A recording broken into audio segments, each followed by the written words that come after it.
সেই মতুয়ার ঘরে এপাশে কালী, লক্ষ্মী, সরস্বতী, দুর্গা, চণ্ডী, শিব, গণেশ সবার শেষে যে আমার হরি ঠাকুর এক কোনায়, মানে জায়গা নেই, ঠেসে ঠুসে এক কোনায় একটু জায়গা দিচ্ছে। আমার ব্যথা এখানে লাগছে, আমার মায়েদের প্রতি খুব কষ্টের সাথে মনে পড়ছে।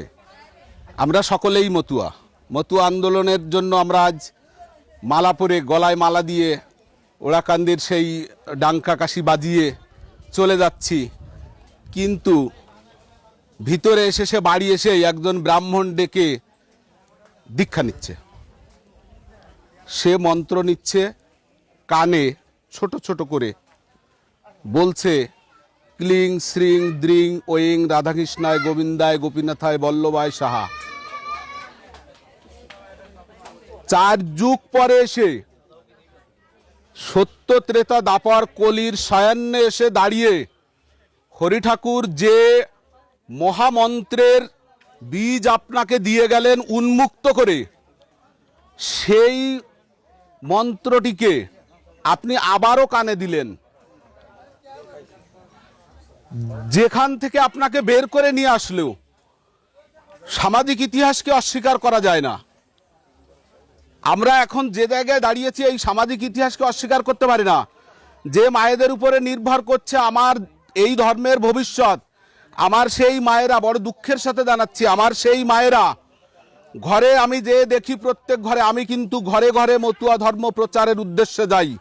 আমি সম্মেলনে বক্তব্য দেওয়ার থেকে ওইটাকে বেশি পছন্দ করি, কারণ এই গোপালপুর গ্রামকে মতুয়া আদর্শিত যিনি করেছেন তিনি আমার শ্রদ্ধেয় দাদু কর্ণধর রায়, যিনি নীরবে এসে নিভৃতে গোপালপুরকে আদর্শ মতুয়া গ্রাম তৈরি করে দিয়ে গেছেন, যিনি এই গোপালপুরে এসে মতুয়া রত্ন উপাধি দিয়েছে এই গ্রাম থেকে মানুষকে, যারা এখন মতুয়া রত্ন উপাধি নিয়ে পৃথিবীব্যাপী ঘুরে বেড়াচ্ছে।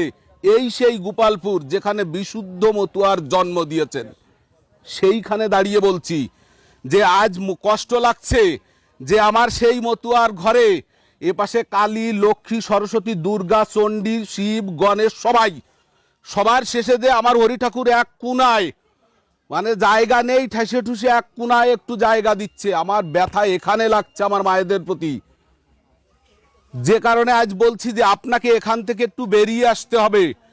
যেমন দীক্ষা থেকে আপনাকে বেরিয়ে আসতে হবে, তেমনি এই ছবির এই জায়গা থেকেও আপনাকে একটু বেরিয়ে আসতে হবে।